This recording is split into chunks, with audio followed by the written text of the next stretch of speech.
Good afternoon, everyone. It's approximately 1:30.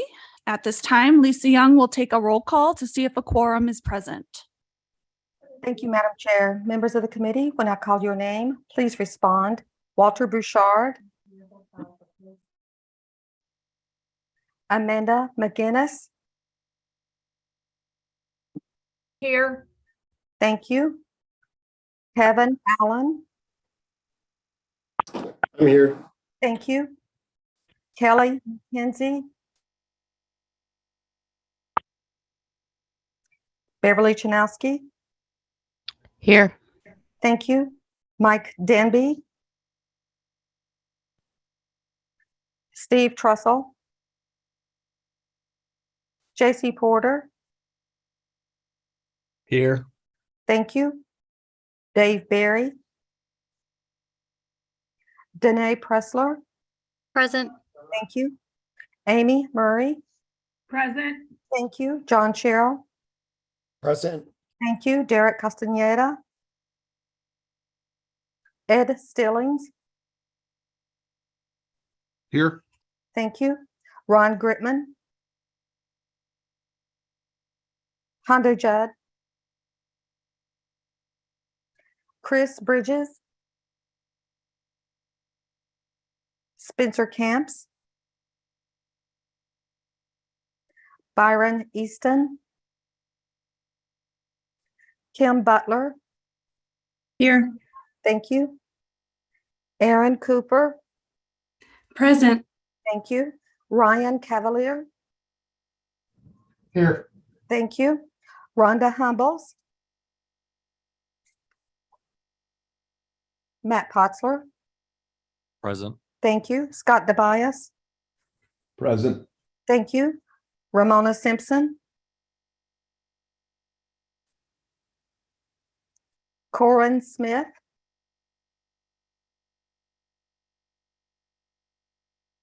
Lily Bermejo. Here. Thank you. Kristen Watt. Here. Thank you. Tim Connor. Here. Thank you. Michelle Kamikawa. Jonathan Fudge. Present. Thank you. John Woods. Michael Chamberlain. Robert Forrest. Susie Stevens. Present. Thank you. Did I miss anyone?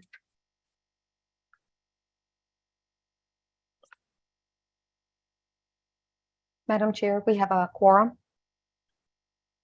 Thank you, Lisa. A quorum is now present. The meeting of the MAG Air Quality Technical Advisory Committee is now called to order. For those around the table, please turn on your microphone when speaking. For those participating via Zoom, please state your name when making a comment or asking a question. The MAG public comment process allows members of the public to comment on items on today's agenda or on items that fall under MAG's jurisdiction. If you would like to comment at today's meeting, please fill out a white request to speak card located on the information table in the hallway and give it to MAG staff. If you parked in the garage, parking validators are available on the information table in the hallway. If you purchased a transit ticket to come to the meeting, please see staff for a ticket. Hearing assisted devices are available from MAG staff. Moving on to agenda item number 2, call to the audience. This is an opportunity for the public to comment on items that fall under MAG's jurisdiction that are not on the agenda or that are on the agenda for discussion and not for action. 15 minutes will be provided for the call to the audience agenda item unless the committee requests an exception to this limit. I have received 0 requests to speak cards for this agenda item. MAG also provides the opportunity for members of the public to submit written comments via the MAG website 1 hour prior to the meeting. Staff, do we have any written comments for this item? Madam Chair, as of today, no written comments have been received. Thank you. Moving on to agenda item number 3, approval of the October 27th, 2022 meeting minutes. Is there any discussion on the meeting minutes?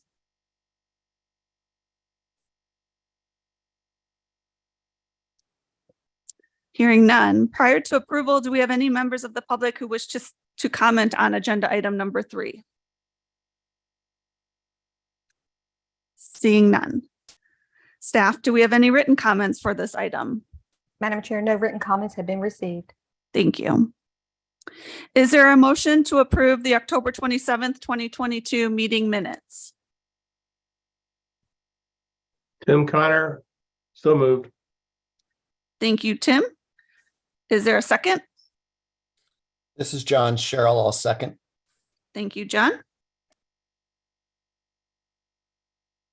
We have a motion from Tim Connor and a second from John Sherrill. Can I have a voice vote of those in the room? Those in favor say aye. Aye. Aye. Aye.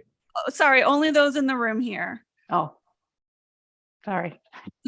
1 second and I'll get to those on the call. Those opposed say nay. And those who wish to abstain from the vote say abstain. Abstain.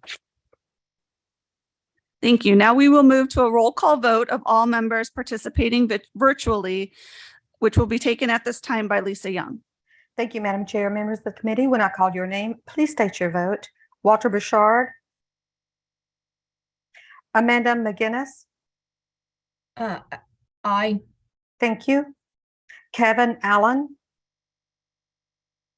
Abstain. Thank you. Kelly McKenzie. Aye. Thank you. Beverly Chanowski. Aye. Thank you. Mike Denby. Here. Thank you. Mr. Denby, we're voting on the meeting minutes. Pardon me, I apologize. Aye. Thank you. Steve Trussell. J.C. Porter. Aye. Thank you. Dave Barry. Danae Pressler. Aye. Thank you. Amy Murray. Aye. Thank you. John Sherrill. Aye. Thank you. Derek Castaneda. Aye. Thank you. Ron Gritman. Hondo Judd. Chris Bridges. Spencer Camps. Byron Easton.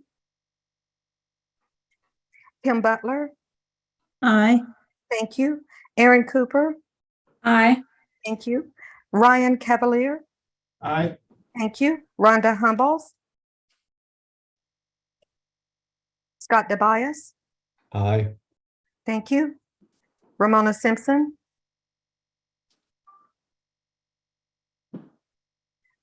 Lily Bermejo. Thank you.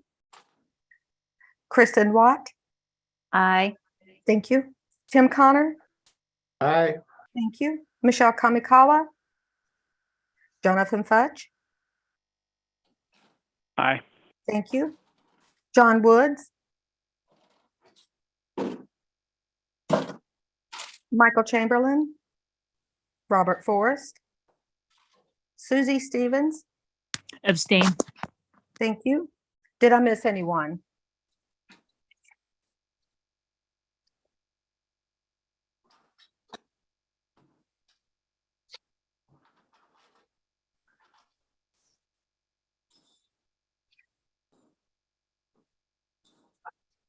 Madam Chair, we have 17 ayes and 4 abstentions. Thank you, Lisa. The motion passes for approval of the meeting minutes. Agenda item number 4. The draft comprehensive list of new and available ozone precursor control measures. This will be presented by Matt Poppin of the Maricopa Association of Governments. Thank you, Madam Chair and members of the committee. Next slide, please.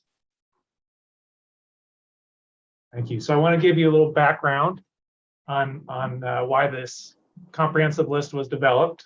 So as you may know, on October 7th of 2022, EPA did finalize the reclassification of the Maricopa non-attainment area for the 2015 ozone standard from a marginal area to a moderate area.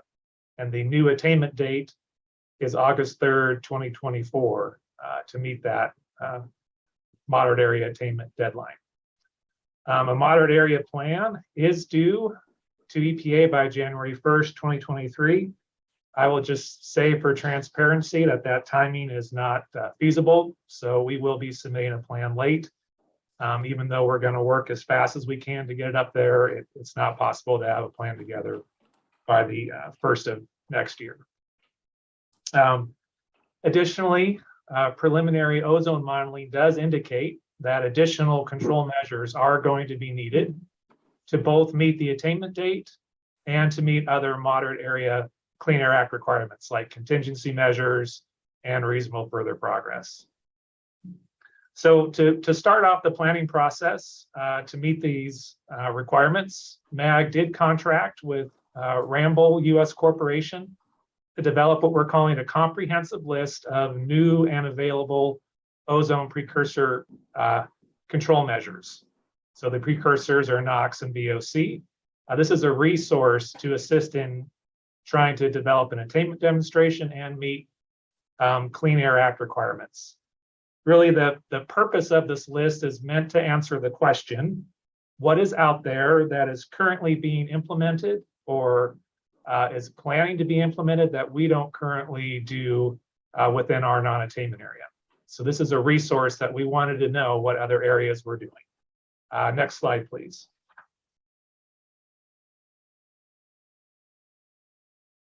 So this is how the list was developed. The comprehensive list looked at our existing non-attainment area control measures. As the committee is aware of, we are not a new non-attainment area, and we have over 90 existing measures. So we wanted to see what was out there that we didn't have currently. Ramboll looked at a variety of sources. EPA has a menu of control measures for ozone sources. Ramboll looked at SIP, State Implementation Plan control measures that are in place in other states, looking at innovative efforts and programs in other states, and also looked at source-specific technology and guidelines that might be out there to develop this list. Additionally, we also invited members of the committee to submit any control measure ideas that they may have for inclusion in this comprehensive list. That was in a memorandum we sent out in September. Once the measures have been identified, the list will include NOx and VOC emission reduction estimates and cost estimates when the data is available for those measures. And the reductions are going to be for the year 2023, as well as the cost data, although the cost data may be annualized with the understanding that it may take many years to fully pay off a control measure. Again, I want to make this point really clear up front. This list is meant to be a resource and a starting point for help in the development of an improved suggested list of measures that would be in our plan for consideration by implementing entities. This comprehensive list is not our suggested list of measures. And a little bit later on in the presentation, I'll be talking about how we would go through that process of going from this kind of resource to a suggested list. But I want to make it clear up front that this comprehensive list is not our current suggested list of measures. Additionally, this list is also helpful in identifying possible contingency measures, possible measures that could apply to intrastate sources. So these are sources outside of the non-attainment area, which could still be beneficial in us meeting the ozone standard if they were to be implemented. And also possibly if they're not used, they could be used for emission offsets as well. Next slide, please. So I just wanted to get you updated on where we are and why control measures still appear to be needed. This is our ozone monitoring data. The blue line is our design value. This is the regulatory value that determines whether we attain the standard or not. We've just completed the 2022 ozone season, so we've added that on the chart since our last presentation. And you can see that the regulatory value did go up by 1 part per billion to 81. If you were to remove what we believe are exceedances impacted by wildfires, we believe the design value would be somewhere around 76. And again, the standard is 70. So there's still quite a bit of emission reductions needed to attain the standard. Next slide, please. I wanted to give you the most up-to-date emissions inventories that we have. So I'm going to be showing you our base year inventory, which is 2017, and then also our 2023 inventory, which is the attainment year inventory that we have currently to date. So for 2017 base year, for VOC, which is our first precursor, we have a total of about 334 tons per day of emissions during the ozone season. Point sources, which are major sources, contribute 3 tons per day. Area sources, which are all the smaller permitted sources and things like consumer products, those contribute, gas stations, et cetera, those contribute 104 tons a day, approximately 31% of the total. On-road sources, these are mobile sources that operate on the highway, contribute about 44 tons per day, which for about 13% of the pie. Non-road sources, these are agricultural equipment, industrial equipment, construction equipment, lawn and garden equipment. They contribute approximately 7%. And then biogenic sources, which are emissions from plants and vegetation, contributes about 48% of the pie. This is the one sector that did change quite a bit from when we presented last time, as we are using the latest revised version of the biogenic model available. Next slide, please. This is the base year emissions for nitrogen oxides. Point sources, about 9 tons per day, or about 7%. Area sources, 14 tons per day, 10% of the pie. On-road mobile sources, 61% of the pie. Non-road mobile sources, about 31%. And then biogenic sources, about 9%. This slice of the pie did increase. Again, this is something new in the model. The model previously supposedly was underestimating soil NOx emissions, but recent satellite data was able to refine the model better. So there's higher NOx emissions from soils than previously estimated. Next slide. Okay, these are the 2023 emissions with absolutely no new control measures. So this is what we project the emissions to be in 2023 if everything was held constant. We did not adopt any new control measures. The total is about 320 tons per day. And then you can see the various percentages, again, with biogenic being the largest slice of the pie, with area sources being the second largest category. Next slide, please. And this is the pie chart for 2023 NOx emissions. Approximately 104.7 tons per day. And again, the ozone season, I should have mentioned earlier, is April through September. So these are the emissions that occur on an average day in April through September, with on-road sources being the largest slice of the pie at 34%, non-road being 30%, point sources 12%, area sources 11%, and the biogenics almost 13%. Next slide, please. So in summary, I've bulleted the overall reductions between 2017 and 2023. Good news is we are getting emission reductions even without additional control measures between our base year and our attainment year for both pollutants, for both NOx and VOC. We're getting a larger reduction in NOx than we are in, or excuse me, we're getting a larger reduction percentage-wise in VOC than we are in NOx, but those are the reductions. The bad news is we're not seeing the equivalent reductions in ozone concentrations. So despite that, what preliminary modeling is indicating that we would need an additional 50% reduction in non-attainment area VOC emissions. Now, this would be the man-made section of the pie. There's not anything we can do realistically for the biogenic section of the pie, so we hold those emissions constant. So if all we were to do was to reduce non-attainment area emissions only, in order to demonstrate attainment currently, we need a 50% reduction in VOC and a 55% reduction in NOx in the year 2023. Now, I do want to caution that we know modeling isn't perfect, and modeling can change depending on what biogenic model you use. For example, it can really change these percentages, and modeling is a predictive tool, and so we do want to recognize that.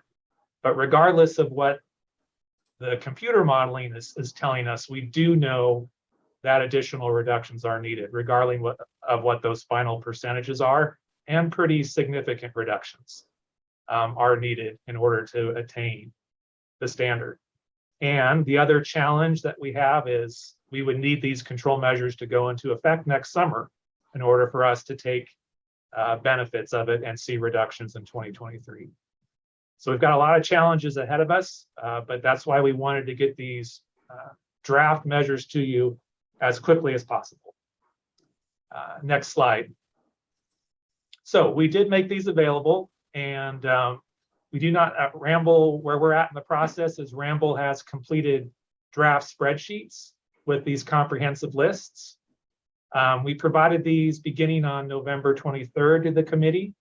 Again, we want to allow the committee the most time to evaluate these measures, be able to think about them, what makes sense, to be able to provide us with feedback while Ramble is developing their final written report. I know there's a lot in the spreadsheets, and I am going to take some time to go through those spreadsheets to kind of help you understand the information that is in there. And the final report will be helpful so you can see exactly what the measures mean, exactly how emission reductions are calculated and costs are calculated. But we did, again, our hope was to get these out in front of the committee as soon as possible. So I'm going to just take a few minutes to go through the spreadsheets. We won't have time in this forum to go through every single measure. There will be additional time for that, and I'll talk about that in the next slide.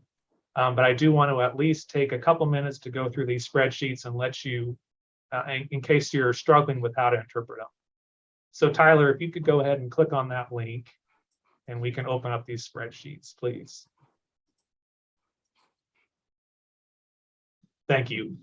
So we have two spreadsheets, one for point sources and one for non-point and mobile sources. And these are posted on our website, on our regional air quality planning page. And we're going to leave those up there. Those aren't going to go away. So those are going to stay up there if you want to come back and look at them. So Tyler, if you could click on the point source one first, I would appreciate that. Okay. So initially, I do want to, it's important to know what is a point source. So a point source is, we're going off of the definition that Maricopa County has provided in their inventory. So a point source is a major source. So regardless of what the source is major for, if they're major for VOC, or if they're a major source for NOx, which currently is 100 tons or greater, or even if they're a point source for a pollutant like PM10, or a hazardous air pollutant, or a Title V source, as we say, they are listed as a point source. So these are actual, there's approximately 15 or 20 or so facilities that are listed as point sources. I do want to say that it is possible some of these measures could be applicable to other permitted sources that aren't technically point sources because they don't reach that major source threshold.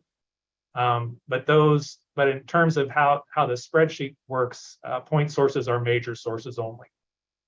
So the README tab kind of just provides some background on how to evaluate the spreadsheet. Go ahead and click on the summary table tab, please, Tyler. So currently, the way this summary, so these are summary of control measures. These could apply to multiple point sources, or they could apply to one singular point source. And the control measures right now are sorted by the ones that provide the greatest emission reduction benefit. And again, we only included measures that are applicable to our point sources. Obviously, we don't have, for example, we don't have coal-fired power plants in the non-attainment area, or we don't have oil and gas facilities, so there's no measures for those types of sources, even though they might exist somewhere else in the country. But if you scroll back up to the top, you can see that one of the measures that are out there and being implemented for electric utilities is selective catalytic reduction and steam injection. That would be a possible, if those were to be implemented across all of our utility boilers, this would theoretically be what the emission reductions would be in 2023. So you're looking at a reduction of 1,560 tons per year, and then the pounds per day on there during the ozone season day. That's an annualized cost of at 1 million. Again, we understand these equipment are very expensive, so that's spread out over probably 20, 30 years, but that is an annualized cost. Again, it wouldn't be possible to implement or adopt all of these measures. Some of them are sort of duplicative. So example, if you went with selective catalytic reduction and steam injection, you probably wouldn't do the next measure on row 6, right? That's just kind of a different, slightly different kind of control measure. So you probably only pick one out of those. You cannot adopt all of them. So we can't get the benefit of all of these measures that are listed here if they were decided to be implemented. The other thing I would again point out is this is not a suggested list of controls. This is just Ramble's. This is what's out there. This is what other areas are doing. And if it were to be applied here, these are the possible reductions we think could happen. We understand that the feasibility for some of these might be very limited in 2023 as well, but we wanted to get them out there. And then lastly, if you go ahead and click on that Maricopa Point NOx controls again. So this is each of the individual processes or units, emission units that exist at point sources, and how controls would impact those individual units. There's a lot of information here. If you scroll to the right, Tyler, kind of all the way to the right.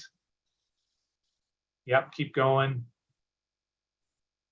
There you go. Stay there, Tyler. So column AA is what Maricopa County has projected the 2023 emissions will be without any additional controls. And then you can see the reductions and surplus reductions on there. So there's a lot of detail here. We understand we will probably get questions on this from point sources that are included on this list. We welcome those. Please send those to us. We'll be going over those more in detail, but that's just a quick summary of how to interpret this spreadsheet. Okay, Tyler, if you can go back to the website and pull up the other spreadsheet. Matt, I have a question for you real quick. Of course. This is Mike Denby from APS. So where were you getting the estimated cost figures from on that other sheet, their summary table? Right. We're going to have more of that detail from Ramble when they have their report. So if you have a specific question you want to know ahead of time, send that to me, Mike, and I'll try and get you an answer specifically. I think if you scroll over all the way to the right, do they list?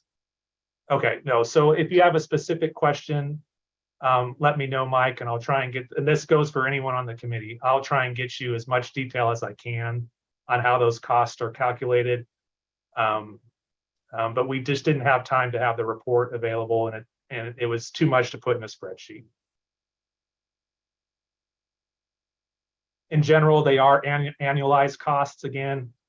So we understand some of these control equipments are very, very expensive. It would take 20, 30 years for a utility to pay them off. So we understand that, plus just the operational costs. But theoretically, it's the cost of purchasing the equipment and running it. And I think they're using some pretty standard EPA tools for point sources, is my understanding. But again, I'll try and provide those to you if you have a specific question, and we will be making that all available once we have it.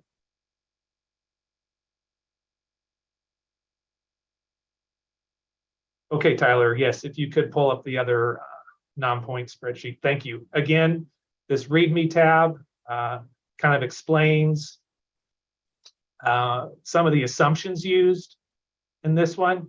So with non-point sources, we have to try and estimate how many of them are out there, kind of similar to mobile sources as well. So a lot of time, the emission reductions are probably the best case scenario, probably the maximum emission reductions. So that's important to know when we are looking at these. And currently, we have a couple of tabs down here. The two main ones is that first one are the ones that have the highest potential to produce emission reductions, medium to high. Then there's a tab for low. So go ahead and click on the medium and high tab. Thank you. And it's important too, Tyler, if you could press on that little plus button above the end column. Thank you. We can expand all of the columns here, and I'll just go through what each of these rows mean as you and I'll use the first row as an example.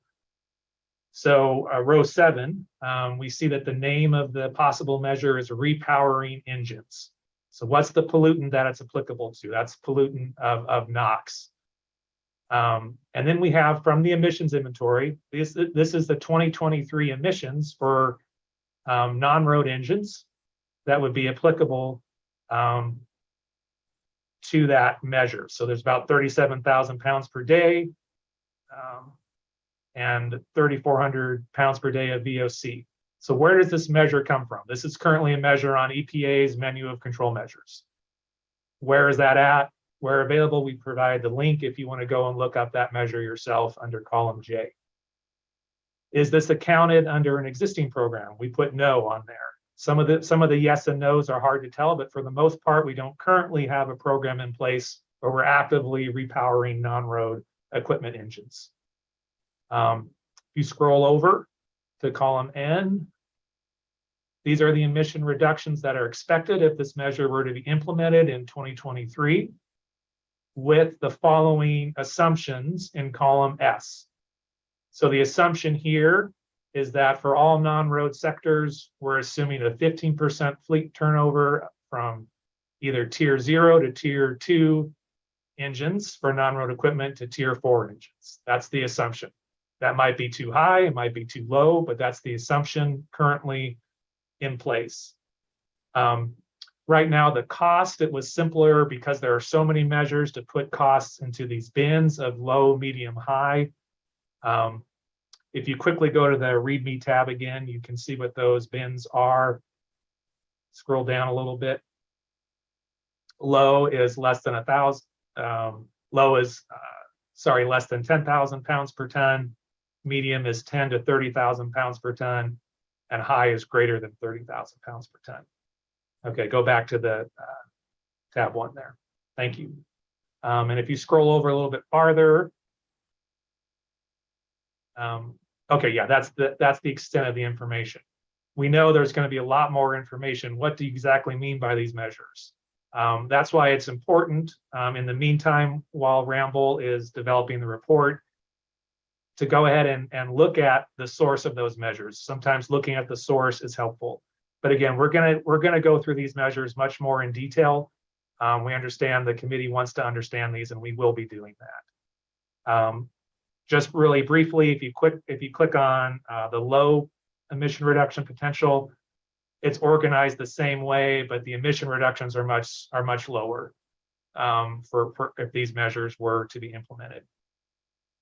Tab 3 are basically measures that were out there that we already do. So these are measures that Ramble identified that are out there, but we already do those. So we wouldn't get any benefit from those measures. Tab 4 is what we would call duplicative measures. So it might be a measure by a different name. And so these measures are already theoretically represented in either the existing tab or the tab for low or medium high potential. We recognize that, some of these might be misclassified, so we're willing to look at that again, but in general, we believe these measures to be duplicative. So there's no benefit in adopting those. Tab 5 are measures that we don't have emissions for largely, or the emissions for these are under a different process. So these are measures that are out there, but our inventory currently is showing 0 emissions for these measures. And then lastly, tab 6 are measures that were not evaluated because either we thought it was already at this point unrealistic that they could be implemented in time in 2023, or there might be some legislative hurdles that prohibit certain activities, prohibit certain measures from being implemented unless there's a statute change. And of course, we're open to reevaluating those as folks have input, but that's kind of the current state. So go ahead and you can go back to the presentation, Tyler. So I hope that is helpful. I want to go to the next slide, and there'll be an opportunity for committee members to ask questions, but I want to get through this and allow Tim also to share some information, and then we can take your questions. So I hope that was helpful for you to help understand those spreadsheets. If you have more questions, always email, call me, I'm available. But this is what we're proposing for next steps. We would hold a workshop that would be open to all committee members, probably the second week of January, to discuss these measures in depth and to facilitate the conversation of how we advance. Now that we know what's out there, how do we start to develop a suggested list of measures? For example, we might decide that a measure on the list is only applying to one particular source category, like lawn and garden. We think, hey, maybe that should be applied to all non-road equipment. So we're not bound by the comprehensive list of measures. And I would encourage us to think it through what makes sense for our region to develop a suggested list of measures. And again, just to define what a suggested list of measures, this is a list of measures that would go through our committee planning process. So the AIR committee would recommend that list to our management committee and regional council. They would vote on that. We would then put that in the plan as these are the measures we would recommend that folks implement. But even at that stage, the implementing agencies, whether it be a state agency, a county agency, or even a city, can either provide that, yes, we're going to do it, here's the time frame we're going to do it, or they could say it's not feasible, we can't do it. So even if a measure lands on a suggested list, there is still opportunity to evaluate the feasibility of it. So just following through with the schedule, we would then review the results of that workshop with the committee in our January meeting, and then hopefully we would have a suggested list available at our February meeting. If an additional workshop is needed between that January and February meeting, I think we could facilitate that as well. But I do want to give Tim some time to provide some additional context on that, and then we'll be open for some questions. So Tim Franquist, if you'd like to add anything. Great. Thank you, Matt. And one, I want to start off by thanking committee members for sending in suggested measures. I know Matt's done a wonderful job working with Rambo to get that, but again, anything that folks can offer up to add to that list is very helpful. And I think the key to that, and Matt really hit it, is feasibility. So what we're looking to do in the next phase is do a workshop, get members that want to attend to really start to dig deep, as Matt is talking about, into this suggested list. Excuse me, not suggested list. The comprehensive list. And I think feasibility is going to be the key word that we're looking for. So what I think is fantastic about the list that's provided, to the extent we could, emission reductions are associated with that and costs associated with that.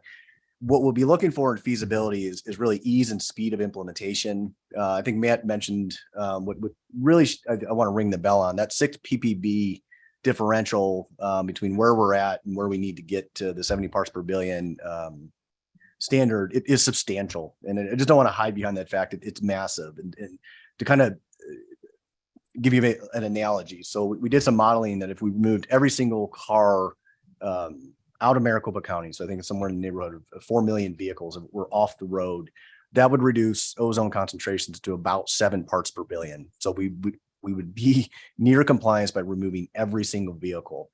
Probably not realistic. Looking over at Mr. Denby, he's shaking his head, probably not realistic. So a measure that would work, but just we can't go there. And so really what the workshop is meant to do is kind of go through that list. And I think what's really, really important is implementers, both at the municipality level. And I think what's really good about this committee is we also have business members, is you guys will be implementing these measures. We'll just be honest, we haven't run these facilities. We don't have to implement these measures. And so understanding how these controls operate or how you would implement these controls, boots on the ground is so critically important. So again, we really encourage participation in this. Let us know if it's just not realistic. Like I say, there's a lot of measures up there. You can see may have some pretty large emission reductions with them and just may not be realistic, or others may be. And I think that feasibility piece is going to be really crucial in this next step. So don't be shy about letting us know. We know this is expensive to do, and so there's obviously the cost, but there's ease of implementation. So that's one thing I think that gets lost in a lot of this is, okay, you buy the equipment, but you have to maintain the equipment, or you have to have the staff to engage in the compliance. So again, not cheap to do, not time, resource easy. And so I think it's really critical that we start to look at ease and speed of implementation, because as Matt said, we have to have these reductions by 2023. And so we need real reductions. And so, the things that we may be able to do down the line, we'll certainly consider that. But really, what can we do today quickly and easily that's cost effective to make this work for us? And again, that's really going to be a conversation that is really important that the members engage in, the business community engages in, because that's just going to give us a better idea of what really works. So again, we'll do this workshop. That email will go out later, and we just really would love to have that participation. Feel free to bring your plant managers, the folks that implement this, boots on the ground. We found in the past that some of the best information you get is obviously by the people that do this day in and day out. So again, it doesn't just have to be the committee members here and present. If you want to bring others that might be able to add some insight to feasibility, implementation, whatever you think might help the cause, by all means, but please think about that. So I think that kind of covered the workshop. Matt, did I miss anything there? I think that No, does. that's good. Fantastic. So I think from there we can kind of open it up to questions to Matt or myself for that matter. Okay, thank you for that Madam- presentation. I will go ahead and open it for questions. Go ahead, Amanda. Yes, Tim and Matt, I know you received my email voicing my concerns and my disappointment that construction seems to be highlighted as the premier event to reduce emissions. And I think it's extremely disturbing to even start to consider that these non-road sources that are out there trying to make the infrastructure, expand the infrastructure, is being hit with all these suggested measures. Putting something contractually into a procurement is absolutely way out there. That's a Southern California idea, and it's very disappointing. I don't know where to go except to try to get some of the thing is, you all and your consultants never go to the people that build the equipment. You never go to the Empire Cats. You never go to the John Deere people to get the true emissions that are reduced when using different types of equipment from 0 to 4, to try to get an inventory of the amount of equipment that is in a region. And yet you throw these things out here and put them out for us, that we have to try to digest and work through. And I can tell you that a lot of them are really not acceptable when it comes to your measures. And I think you're so unrealistic when you think that a medium cost is $10,000 to $50,000, when a majority of the equipment out there is 3 times that. And there is good iron that may be in 0 to 2 that is still workable, to still facilitate. It's still in operation. You don't just junk pile that. So I feel like it's similar to something that happened in Pinal County. There was a giant list of measures for the amount of de minimis emissions that we were, and yet we wound up with 25 of them. And now here we are with the majority of them this time. And it is extremely disappointing. Thank you for those comments, Amanda. Go. Yeah, Amanda, this is Tim Franquist.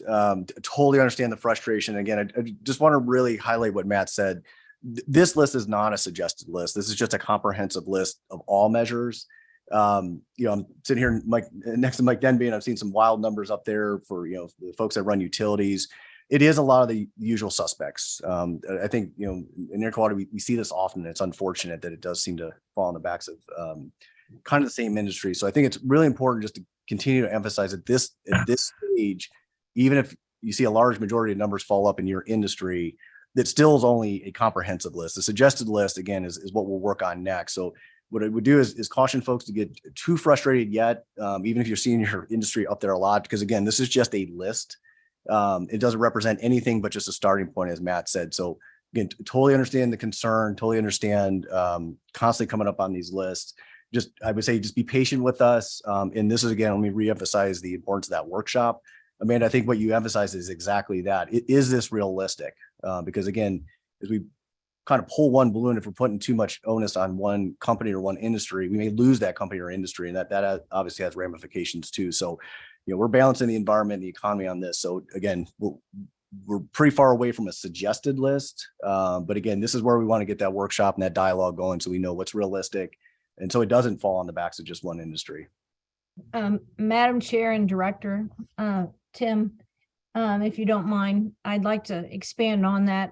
I appreciate that, Tim, and I understand. I wish I could think that that would exactly be the case and we could work through all of those.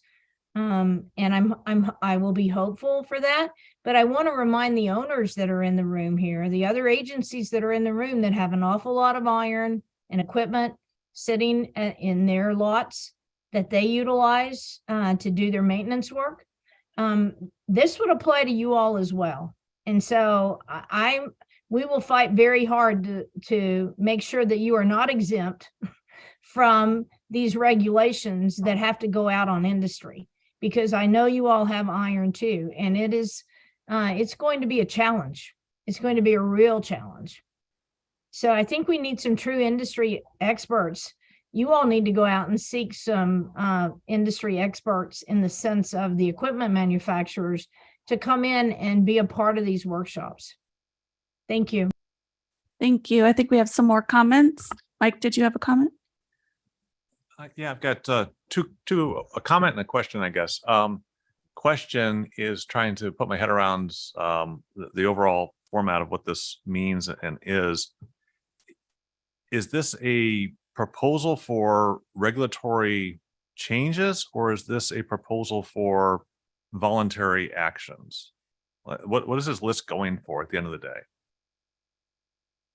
Yeah, Mike, I can so our process that we've had for all of our plans is normally the suggested list of measure, which is what would be in a non-attainment area plan, would be a list of measures that one would meet reasonably available control measure requirements. The Clean Air Act has on that. And also that would be sufficient to demonstrate attainment. That's what would be in the plan. So with ozone, it's a little bit different. We're at a moderate category. So there's not a list of here's everything that has to be done other than this kind of broad, you have to do what you need for attainment. So the suggested list of measures would be a list of measures that would be needed to basically what's needed to attain the standard. But even within that, we understand that it's ultimately the implementing entity that decides if it's technologically and economically feasible, because that is a part of the reasonably available control measures analysis. Is it economically and technologically feasible? So we send out the suggested list. That list gets approved by the regional council, and then the implementing entity responds with either a confirmation and a timeline, or they provide us reason justification for why they aren't going to do that measure.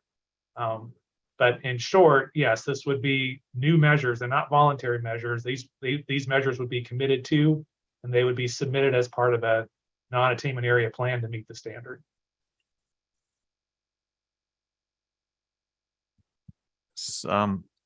Second question, I guess, is more of a question than a comment, then would be,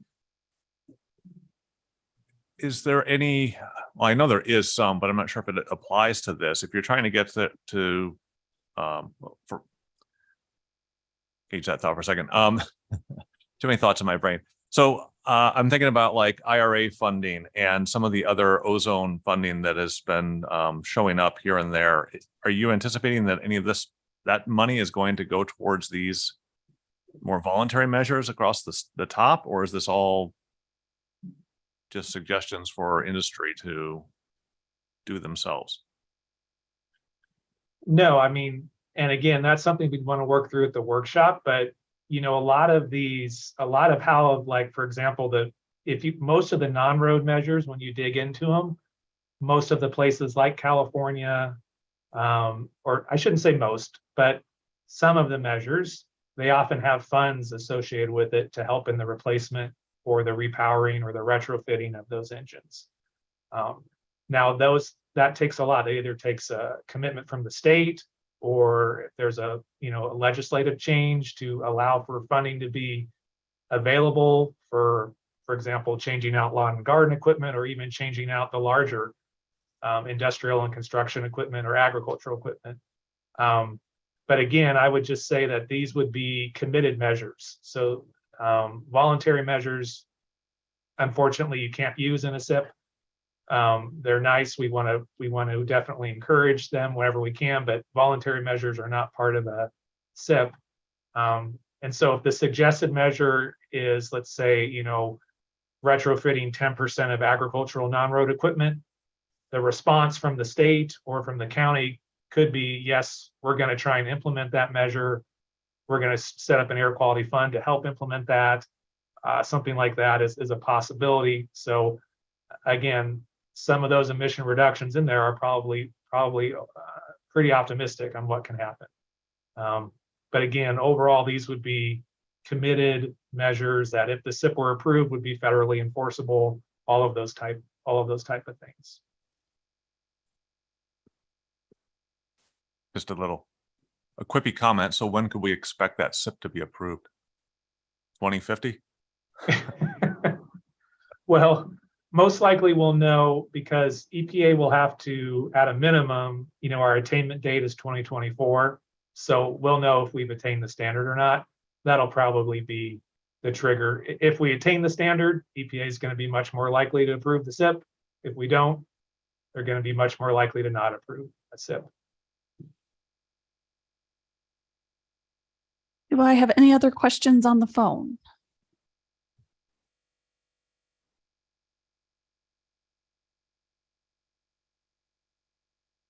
Okay. Thank you, Matt, for that presentation.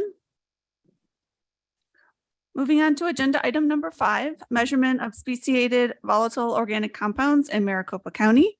This will be presented by Christy Beck of the Maricopa County Air Quality Department. Good afternoon, everyone. Thank you for inviting me to present today. I'm going to be talking about some work we did in 2021 to measure speciated volatile organic compounds in Maricopa County. Next slide, please. All right, before we begin, I'm going to talk a little bit today about why we did this study, the methods we used, what we saw in the results, and then how we reused those results to do some receptor modeling. The receptor modeling was done with the EPA chemical mass balance model, and it was an attempt to try and link up the emissions that we saw in the air with possible sources. Next slide, please. So large areas of Maricopa County are classified as ozone non-attainment areas. Nitrogen oxide and volatile organic compounds are precursors to ozone formation, so it was interesting to find out how much of these compounds are present in the atmosphere and where they're coming from. There's thousands of different chemicals that are categorized as VOC. Some are highly reactive, while others do not react as much. By measuring the concentration of important VOC species, we can get a better idea of which VOCs have the biggest impact on ozone formation, and we can assess what sources those VOCs might be coming from. Next slide, please. So for this project, we collected 24-hour air samples at 4 different sites. The samples were collected using SUMA canisters and DNPH cartridges. Samples were collected every 6 days from May 4th to September 25th, 2021, following the sampling schedule for photochemical assessment monitoring stations. The canisters and cartridges were set up prior to the sample date, and sample collection began automatically at 12 a.m. on the sample date and ran for 24 hours. After the sample date, the canisters and cartridges were retrieved from the monitoring site and shipped to Eastern Research Group, and the samples were analyzed by gas chromatography mass spectrometry to quantify total non-methane hydrocarbons, or TNMOC, and 88 VOC species. .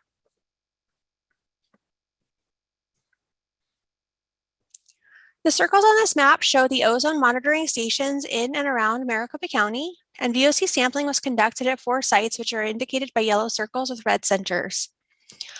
Buckeye was selected to be an upwind or background site. Mesa and North Phoenix were selected because they are typically more ozone exceedances at these sites and they're representative of the urban core. And Pinnacle Peak was selected because it's located downwind and there is also typically a significant number of ozone exceedances at this location. Next slide, please. So the biggest limitation in this study is land area. There's nearly 5,300 square miles designated as ozone non-attainment, and it was only practical to measure VOCs at a few locations.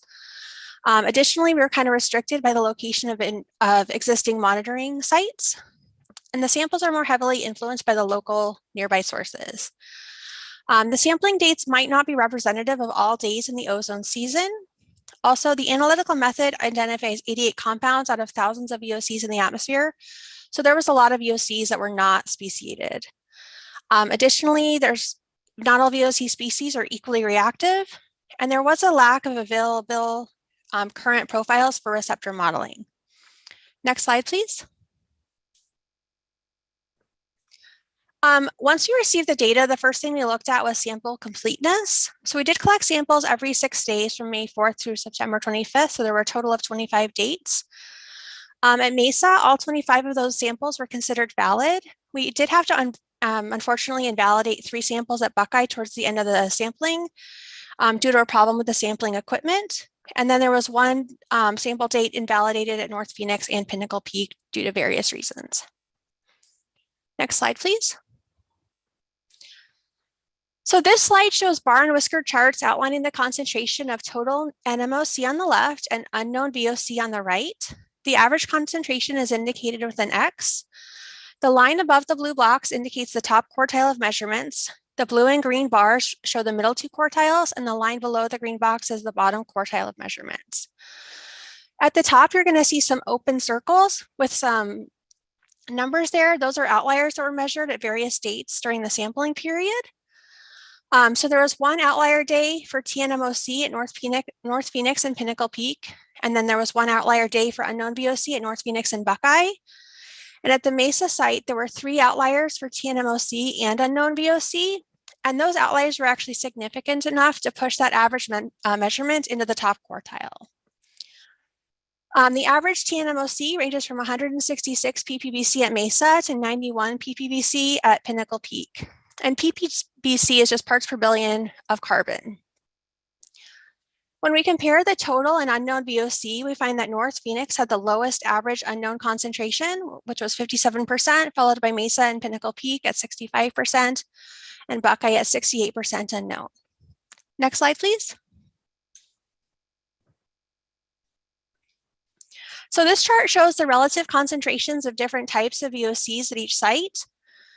Paraffins had the highest average concentration at each site and more outlier measurements than the other types of compounds. Aromatics, carbonyls, and olefins had lower concentrations. Next slide, please. So as I said before, not all VOCs are equally reactive. To assess how much different compounds are contributing to ozone formation, we calculated the minimal incremental reactivity weighted concentration of each compound. So paraffins are saturated hydrocarbons with minimal reactivity. And once we weighted those, they had the lowest average MIR concentration, even though their absolute concentration was the highest. But even though they're less reactive, you can see that when there's a exceptionally high concentration, it can still have a significant impact. If you look at the paraffin MIR weighted concentration at Mesa was 120 ppbc on that outlier day up at the top that's indicated by that circle. Conversely, carbonyls had lower unweighted concentrations, but they have the highest MIR weighted concentrations. Next slide, please. In addition to looking at just the total concentrations and the weighted concentrations, we wanted to try to do some receptor modeling. And this uses data from ambient measurements and data from emission profiles to try to identify potential sources of air pollution. It does not require meteorological data or detailed gridded emission estimates the way that dispersion and photochemical grid models do. We used the EPA Chemical Mass Balance, or CMB model version 8.2 to create a statistical link between ambient measurements and speciated emission profiles. And the emission profiles that we used came from the EPA Speciate database version 5.1. Next slide, please. So prior to running the model, we had to determine which species to include and exclude. Species with a high percentage of results that were below the detection limit of the analytical method were excluded. We also had to evaluate sources around each site and obtain speciated emission profiles from the EPA Speciate database. Then we had to format all of the data files to meet CMB requirements. Next slide. So once we had everything formatted, the general approach that we took is to build the model up by testing each profile within a source category that would be expected to affect the monitoring site. And the model with the best fit is the one that we retained. So we started by identifying mobile source profiles with the best fit at each site. And then we started by adding in the gasoline vapor profile with the best fit. And after that, we just tested source categories one at a time to see which ones were significant based on their T statistic. If it was significant, it was retained, and if it not, it was removed. As we added profiles and built the model up, we would go back and test some of those profiles that were previously discarded just to see if they fit better with some of the other sources that had been added. The objective of this modeling approach is to maximize the percentage of mass explained, to maximize the correlation between the ambient data and the source profiles, and to minimize error. And for each average that we modeled, there's up to 150 model runs that might be conducted to find that best modeling result. Next slide, please. So at Mesa, out of 25 valid sample days, 3 were excluded from CMB modeling. May 4th and June 15th had over 85% unknown VOC, and June 21st was excluded due to extreme outliers for 7 species. We did model June 15th and 21st separately, but the model performance was poor. So it's not feasible to model every sample date independently. So we took all of our sampling dates and assigned them to the following groups. Moderate days when ozone concentrations did not exceed the standards. On exceedance days, if it was influenced by a wildfire smoke event, it was in the smoke affected exceedance days average. And if there was no evidence of wildfire smoke influence, it's in the exceedance days. It's in the exceedance days average. And all days average includes all valid samples that were not excluded. So at Mesa, the average TNMOC concentration on exceedance days was 125 ppbc, which was only slightly higher than what we saw on moderate days, but the percentage from each category was very different. The model identified more VOCs from gasoline and diesel exhaust on exceedance days. That doesn't necessarily mean there are more mobile source emissions. It could also indicate stagnation. And then on exceedance days, the contribution from consumer products and architectural coatings were not significant. Next slide, please. The results from Mesa show that wildfire smoke contributed 14.1% of the VOC on moderate days and 16.7% of the VOC on smoke days, an average of 13.9% of the smoke for all sample days. This is the same data. We're just looking at it as a percentage as opposed to absolute values in ppbc. Next slide, please. At North Phoenix, there were 24 valid samples collected and 2 were excluded, June 3rd and August 8th, and both of those were due to high concentrations of unknown VOC. Next slide, please. At North Phoenix, the TNMOC concentration was 151 ppbc on exceedance days compared to 123 on moderate days. We see a similar increase in VOCs from gasoline vehicles, diesel trucks, and other solvent use on exceedance days. One thing that we thought was interesting is that North Phoenix is the only site where biogenic VOC contributed more than 1% of TNMOC on all sample days. And the green band is really hard to see at the top. Shows that biogenic VOCs contributed 0.9% of VOC on moderate days and 1.5% of VOC on exceedance days. Next slide, please. So we did not actually expect to have high biogenic VOC contributions at North Phoenix than in other sites because it's located in the urban core. But as you can see from the photo, there are very large bushes in very close proximity to the monitoring site that may have contributed to those concentrations being measured. Next slide, please. The results from North Phoenix show that wildfire smoke contributed 12.1% to the VOC on moderate days, 13.8% on smoke days, and 11.8% on all sample days. At Buckeye, there were 22 valid sample days and 4 were excluded. May 4th was excluded because TNMOC concentrations were significantly above average compared to other samples. June 3rd, June 9th, and August 8th were excluded because there was over 80% unknown VOC. So at Buckeye, the TNMOC concentration was 123 parts per billion carbon on exceedance days compared to 84 on moderate days. The contribution from architectural coatings was much higher than expected. It is important to keep in mind that there's many types of coatings out there that have formulations that are similar to architectural coatings that might be being captured in this category. And that's true for all of the sites. If architectural coatings was dominant, that doesn't necessarily mean that it's all from architectural coatings. There's lots of similar coating types. Next slide, please. So the results from Buckeye show that wildfire smoke contributed 9.8% of the VOC on moderate days, 8.1% on smoke days, and 7.2% on all sample days. Animal waste decomposition was another major source, contributing 26.9% on exceedance days, 46.6% on smoke days, and 28.7% on all days. It was not a significant source on moderate days, possibly due to different wind patterns. Next slide, please. May 4th was excluded from the moderate days average because TNMOC was so much higher than the other samples.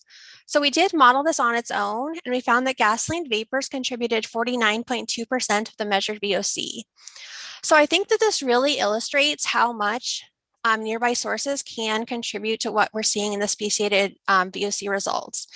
In this case, there's two gasoline dispensing facilities located near the monitor, and the compounds that we saw were very highly correlated with emissions from gasoline vapors. Next slide, please. At Pinnacle Peak, there were 24 valid sample days included in the averages. We excluded August 20th due to significant spikes in TNMOC and 6 VOC species. We did attempt to model it separately, but the performance of the model was poor. So Pinnacle Peak was interesting because the average TNMOC was lower on exceedance days compared to moderate days. And then in addition, the moderate days was similar to smoke days.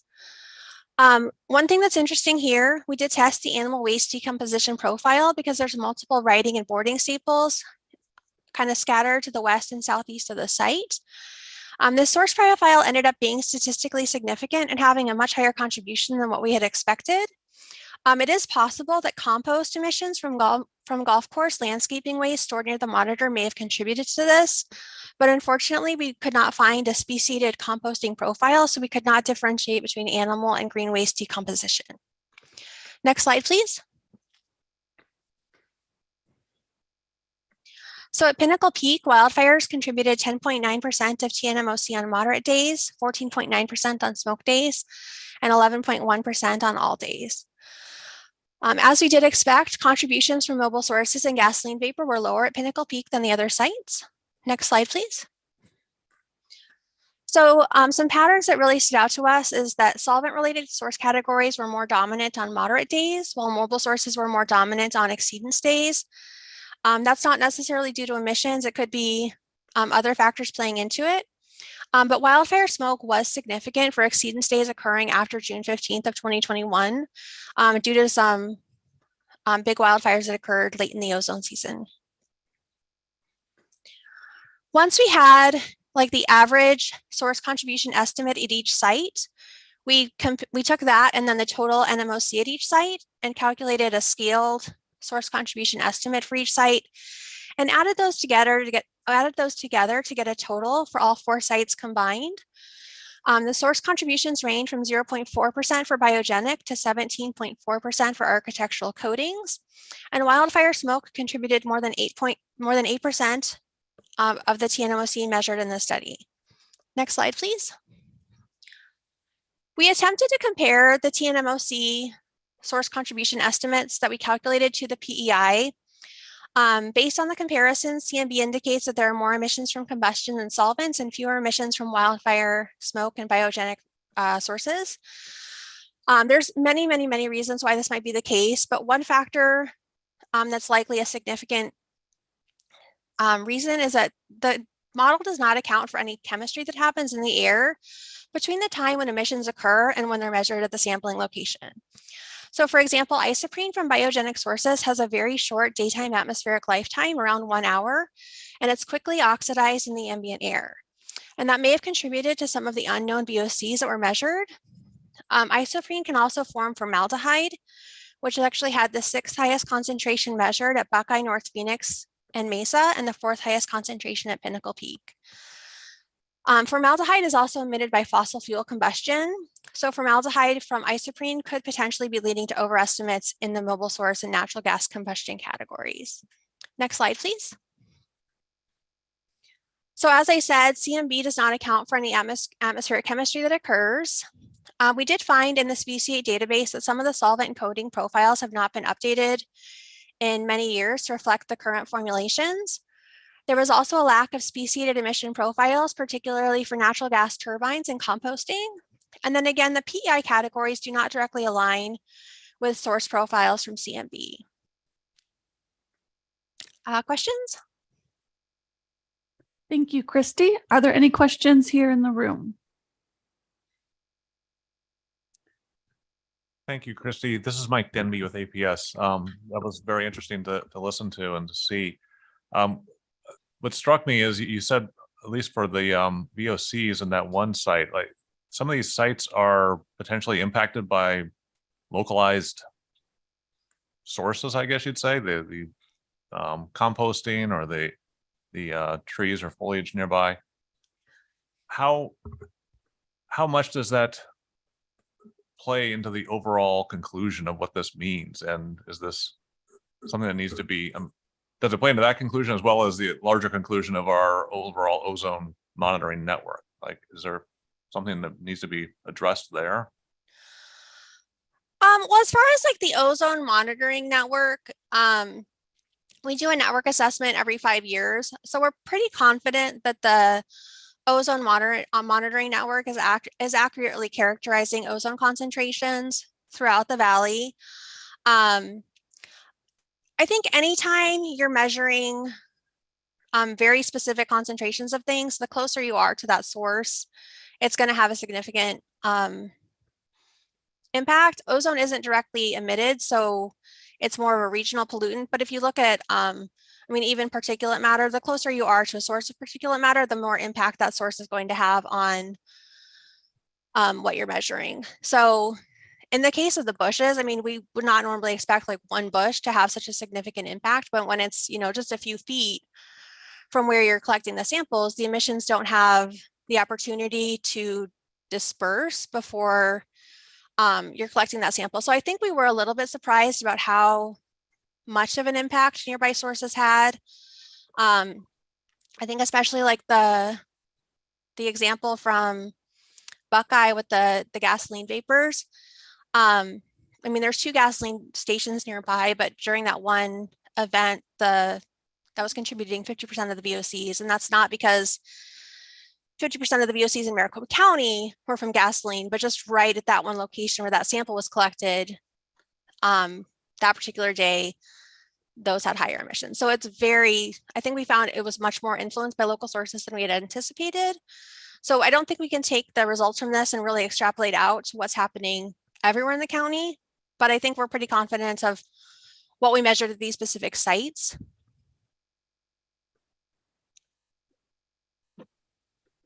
Thank you. Thank you. I appreciate the answer. Architectural coatings. So you briefly talked about it. It's obviously a huge category, right? It showed up a lot there. Right.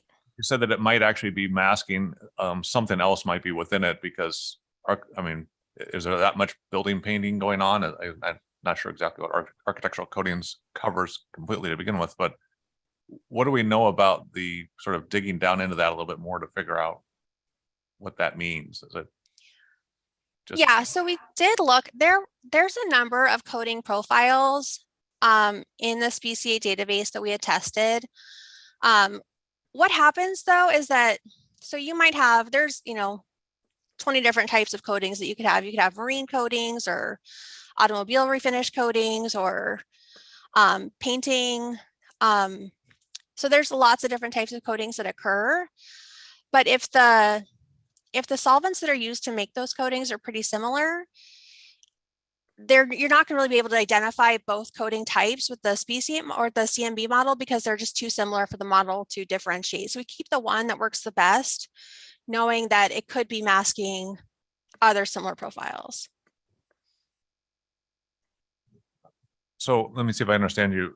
So you're saying within the architectural coating piece, it's not something outside of the application of painting stuff, like in my generic, painting a car or painting a roof or something of that nature. It's not like something coming out of a different source, like you mentioned before with the potential composting affecting something up in the North Phoenix one or something.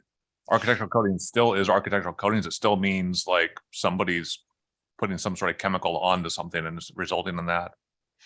So it would mean that the emissions are consistent with that. So if you have a protein that an emission profile that's for xylene and toluene and acetone or whatever proportion that is in that emission profile, it's going to try to match up that proportion in the ambient air. So it would make sense that any of the architectural coatings are coating type emissions, but they're not necessarily architectural. It could be other types of coating or even kind of other similar types of solvent based activities. We wouldn't necessarily expect to see like architectural coatings like masking, composting, because those are going to be pretty different. But it kind of makes sense that like animal waste decomposition and green waste decomposition are going to be more similar to each other than they are to like a solvent based process. Thank you. Sure. Do we have any questions on the phone? Madam Chair, this is Danae Pressler. I've got one question. Go ahead, Danae.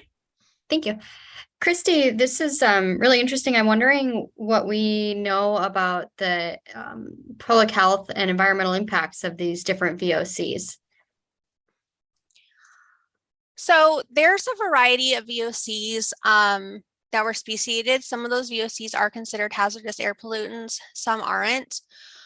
We didn't go as far as like assessing any kind of public health impacts from this, just because as we were saying, this is very localized data, not expected to necessarily be representative of what's happening everywhere in Maricopa County. And I think there's other methods of kind of estimating the impact of hazardous air pollutants that are used more routinely compared to monitoring. Okay, thank you. Sure. Any other questions from those on the phone? Okay, we have one question from the audience. Renee Zanzenza, if you want to go ahead and ask your question. Hi, Christy. I have a question on the unknown VOCs. Are those VOCs that are not part of the 88 species or? Yeah, so the laboratory that we use, they implement a method called EPA TO15, which is specifically looking for 88 species of VOC that EPA thinks are important to classify when you're looking at photochemistry or what's causing ozone formation. So we're kind of limited to the VOCs that the laboratory is analyzing for, but there's thousands. There's thousands of chemicals that are kind of present and used in daily activities, from everything from gasoline to personal care products to, even just emissions that come from, cooking, or even just emissions that come from natural sources that aren't practical to measure every single species. Just as a follow-up, is there like plans to, do further studies to basically look at more days or basically trying to figure out what these unknown species are. Not currently. So in order to characterize like additional species that aren't on that target list of compounds, there would need to be a method, and we would need to have an analytical laboratory that would be capable of identifying those. And certainly, I'm sure that there's methods out there, but whether or not they're commonly used to assess the ambient air would be kind of a question. So we don't currently have any plans outside of what was already done.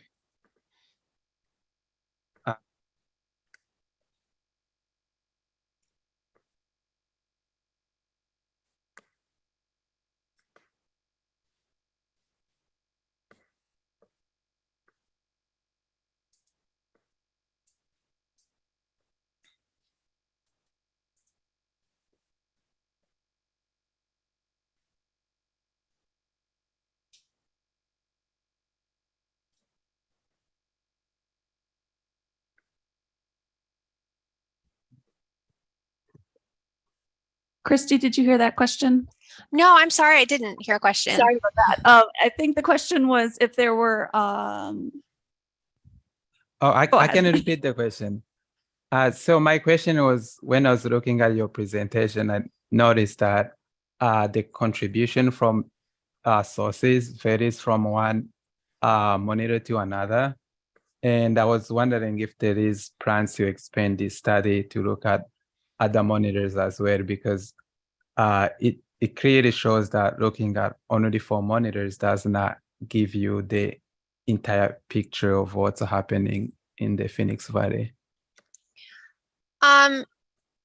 So we don't currently have any plans to expand this.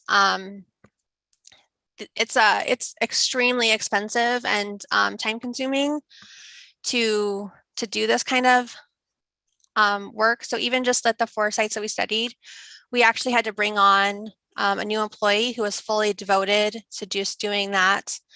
And even hiring someone new, there was additional coverage that was needed to kind of get that work done. We're also kind of limited on locations. So not all of our monitoring sites have sufficient space to accommodate like the sampling apparatus. So we don't currently have any plans to expand it. I think that if there was a need to expand it, we would discuss that, but I don't think we have any current plans to do so. Just to give us an idea, how long does it take to run the chemical mass balance model? So we actually started preparing to do the study in 2020, and before we could actually do it, we had to get a contract with the laboratory. We had to set up the sampling equipment at all of our monitoring sites. We had to hire and train somebody to go out and set up the samples, collect the samples, ship them to the laboratory. Once they were at the laboratory, it took about 2 months to get the data back. So we started getting data back in like July of 2021. And then the analysis of that data took through the end of almost a year to analyze all the data. Okay, thank you. Sure, thank you. Any other questions on the phone or in the room? Hi, Christy. It's Mike Demby again from APS. Mike. Prompted a question in my mind, which is this something we could do for NOx? And should we be doing for NOx to try and overlay to see whether there's any causality or some sort of connection there? I don't know if you can do it for NOx or not. I think that's a good question. I don't know if there's that many different species of NOx that are emitted, but I'm sure that that's a good question to look into. I'm not aware of any like NOx profiles. I think I would have to look into it. I'm not aware of anything like that though. Madam Chair, this is Kim Butler. Can I add to that a little bit? Go ahead, Kim. Mike, just to also add on to that, I don't disagree with Christy's answer at all. It's great. But I want to also let you know that at the same time, we did run a study with ASU, and they do have results on that where they put out NOx they were using the Clarity NOx monitors. They wanted to test how they would work for regional monitoring versus versus the regulatory monitors. So there is data available on that, where ASU ran that study. We've sent our data over to them, and with the hopes that maybe a grad student might want to take on the idea of combining the two studies together. But they didn't speciate the NOx. They just used these small monitors, the Clarity NOx not portable, but small monitors to do that. So there is that was done at the same time. And because of the nature of those monitors, they were able to put more of them out than we could of the canister testing. So that data is available out there, but it's not been correlated with ours. I don't know if Christy, if you want to correct anything I said there. No, I think that all is correct. Thank you for that additional information, Kim. And we have one more question here in the room. Matt? Thank you, Madam Chair. Christy, thank you for the presentation. Sure. I had a question. You mentioned there might be other effects like from stagnation or maybe weather events. If you're not going to be sampling anymore, can you go back and look at like different causes like that? See if those contributed. Yeah, I mean, we still have all of the weather data that was collected during the 2021 ozone season, and we still have all of the sample collection data. So all of the data still exists to be analyzed. We don't currently have any plans to do that, but that data is available. Okay, thank you.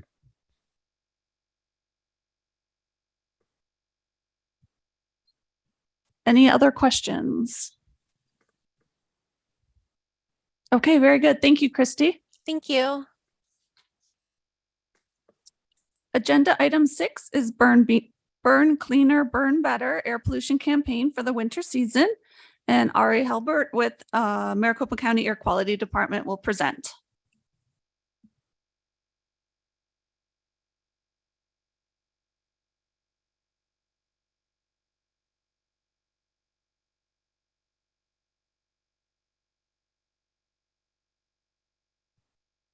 Ari, are you there?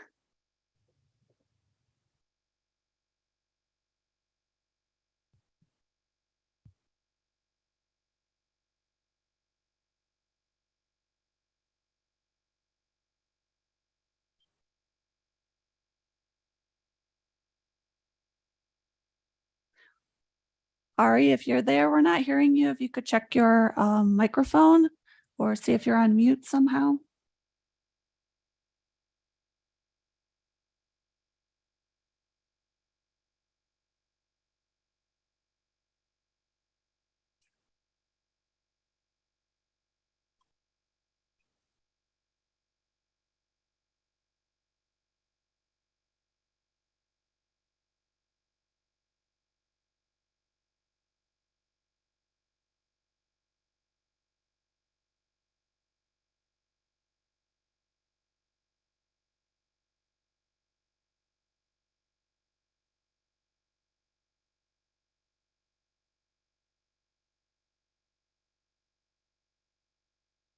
Hi, Ari. This is Tyler from MAG. I can see that you're trying to speak, but it looks like you're just having some mic issues. Can you just nod?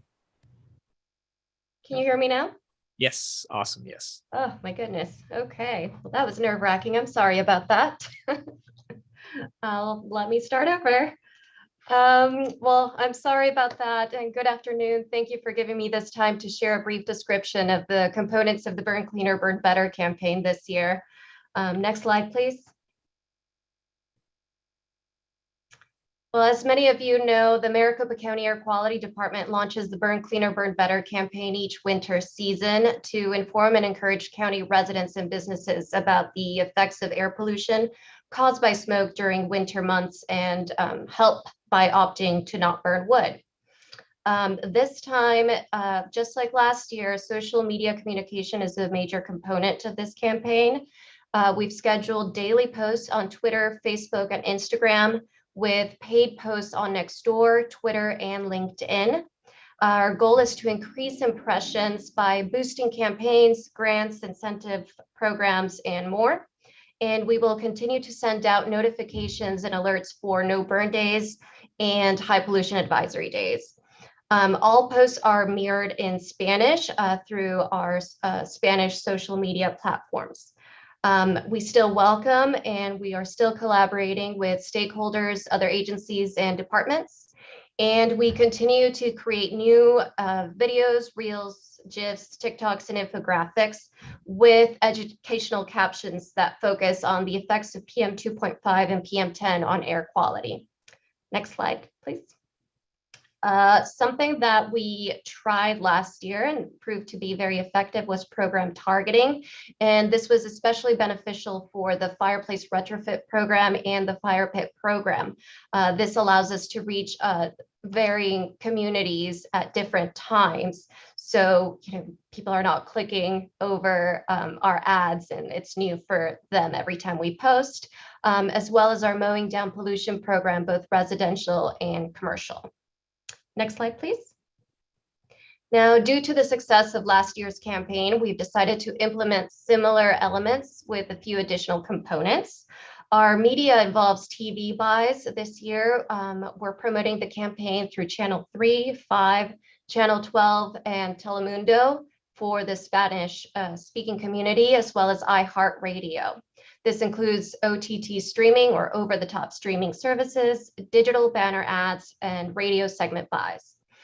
They also will be posting on social media through Facebook, Twitter, Instagram, Nextdoor, and LinkedIn. We still have digital newspaper as our component, and a major component is the Clean Air Make More website, where we send out no burn day alerts, high pollution advisories, and promote our programs. A new component is the shopping mall parking lot banner ads. The Burn Cleaner, Burn Better campaign is promoted at the Chandler Fashion Mall, and those banners include a QR code that lead the public to the Clean Air Make More website.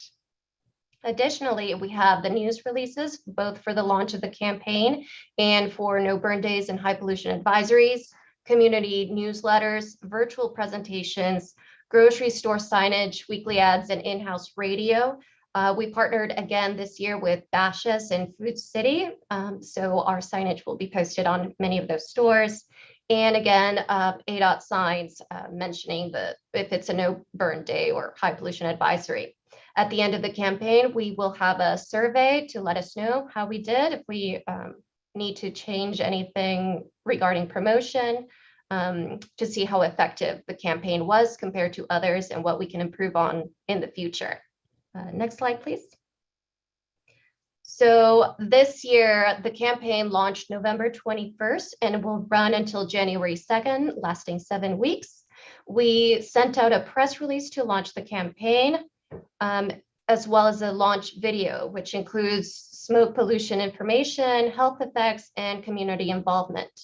Social media, reel, and TikToks, we're working with the Maricopa County Office of Communications to create this type of media and promote it on all social media platforms.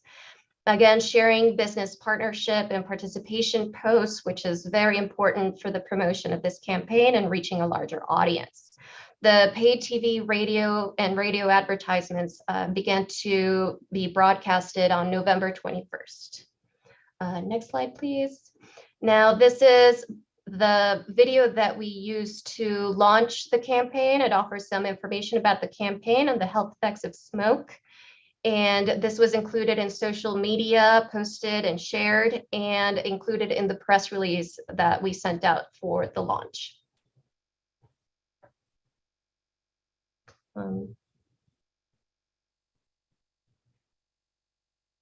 If you don't mind playing that.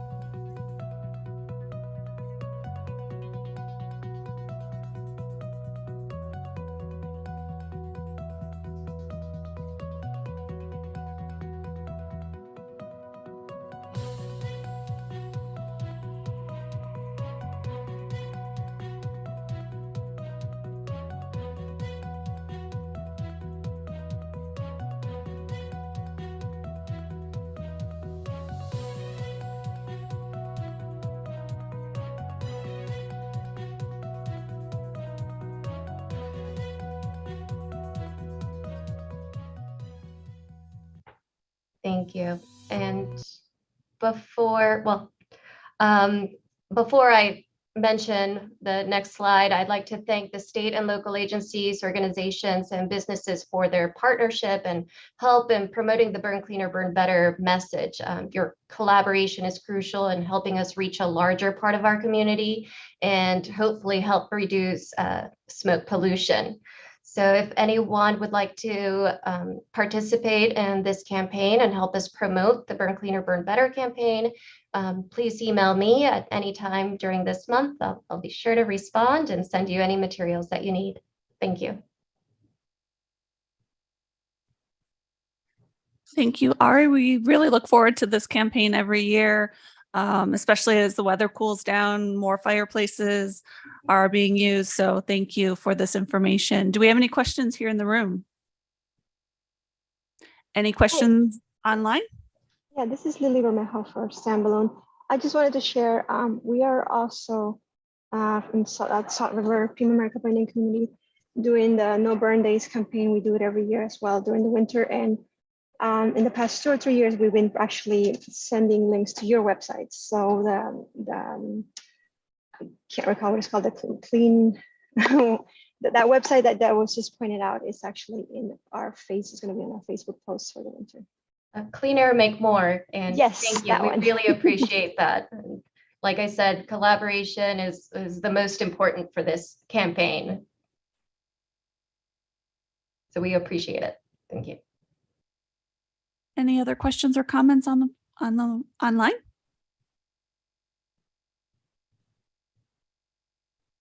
Okay, thank you. Agenda item 7 is the tentative meeting schedule for the MAG Air Quality Technical Advisory Committee, and Tim Finquist with Maricopa Association of Governments is going to present.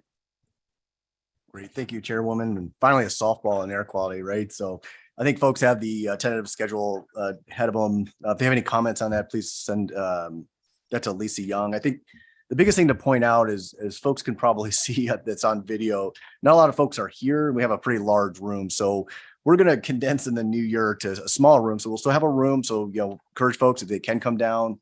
Always great to see people, but given I think we're in about a 50-person room, we're going to condense down to a smaller room. So still the option for hybrids. We'll still be doing obviously the teleconferences, but again, we'll have the option in-house. So again, I think you have this schedule in front of it. If anybody has any questions, please contact Lisa Young on that. Or if you have questions down, you can certainly ask.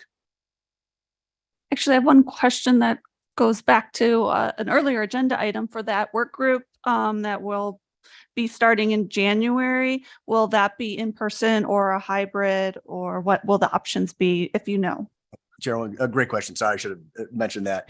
So MAG, we're still trying to do everything hybrid. So very similar to what we're doing now. We'll work to make sure we have a in-person and a hybrid option. Again, we love seeing folks, but at the same time, we're air quality people, and so that saves us some emissions. So it's always that balance of kind of getting to see each other in person. But I think the hybrid's here to stay. So the workshop will be, our attempt will be in the hybrid approach, which I think we'd be able to do.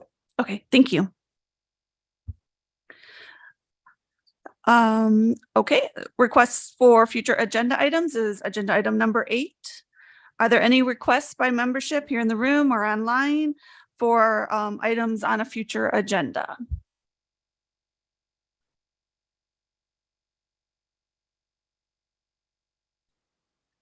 Okay, hearing none, if you think of any after the meeting, you're always welcome to send those to MAG representatives, or you can send them to me and we can get them on a future agenda. And so business is now concluded. Is there a motion to adjourn the meeting? Madam Chairman, before you adjourn, may I have a moment, please? Yes, go ahead. To the Air Technical Committee, my name is Amanda McGinnis, as most of you know, and I have represented the Arizona Chapter Associated General Contractors for almost 18 years of this committee. And December is my retirement month. I don't know that I'll be totally inactive, but I will be leaving AGC. And so it has been a true honor to be the representative for the industry over those years. There's been a lot of good stuff that we have done to improve air quality. and to have worked together to educate not only the public, but our industries. And I think that is shown by the fact that we have stayed in compliance, at least with PM10, for many years. And so I feel really pleased that I was able to be a part of that and work towards that goal of reducing the particulate matter. So I thank you all for the time and partnership and collaboration that we have done together. And I look forward to seeing you out somewhere else in the future. I'm sure I will probably listen in as we go on, especially with the new ozone information. And we will get you a new representative. But again, you all are very near and dear to my heart. And I so appreciate the time that I've spent with you. So thank you. Thank you, Amanda, and we appreciate your service over the years and helping to improve the air quality of the region. So thank you. You will be missed, Amanda. Thank you, Michael. Is there a motion to adjourn the meeting? So moved. Thank you, Mike. Everyone have a great